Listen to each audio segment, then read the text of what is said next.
So much of what happens in the book of Joshua, some of it anyway, can be confirmed through archaeology.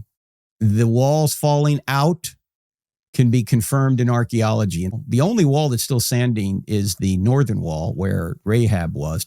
It's still standing there.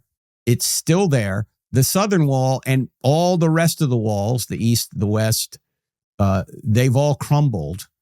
And the archaeology shows exactly what the Bible says, that the walls fell out and the burn layer is right where we would expect it to be in 1406 BC. That's the date of the conquest, date of the Exodus. The burn layer of Jericho is a thick stratum of ash, soot, and charred debris showing the city's violent destruction by fire. It includes collapsed walls and burned storage jars, evidence of a sudden fall. Many scholars link it to the biblical account of Joshua's conquest following the Exodus, when Jericho's walls collapsed and the city was burned. Right about 1400, they have a burn layer. Check out this short video.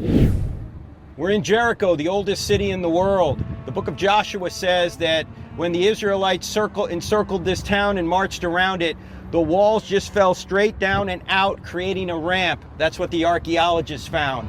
John Garstang in the 1930s, Kathleen Kenyon in the 1950s found that the wall came tumbling down and created a ramp. You're looking at an excavated area where the mud bricks just came straight down. By the way, the only city in the world we know that has happened to is here. Whenever you siege a city, you'd normally put a battering ram up against it and knock the walls in.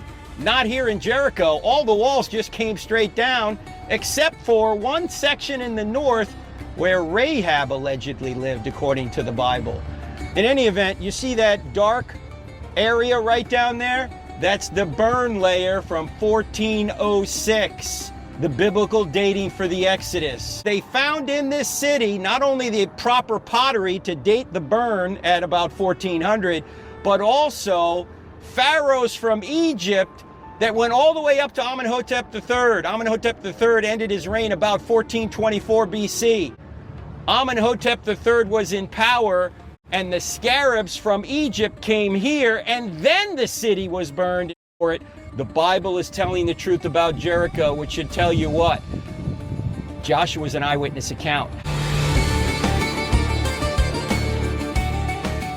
Hey, Joshua was written 1,000 years after the events of Jericho. How would people 1,000 years later know what happened archaeologically in Jericho 1,000 years prior to that? They wouldn't. Joshua must be an eyewitness account. In fact, Joel Kramer said, as soon as we discovered that the walls fell out, unlike any other city in the world, they just fell down, just like Joshua says. As soon as archaeologists discovered that, they all should have said, boom, the Bible's right. But no, they're still trying to hem and haw and say it's not right. It is right.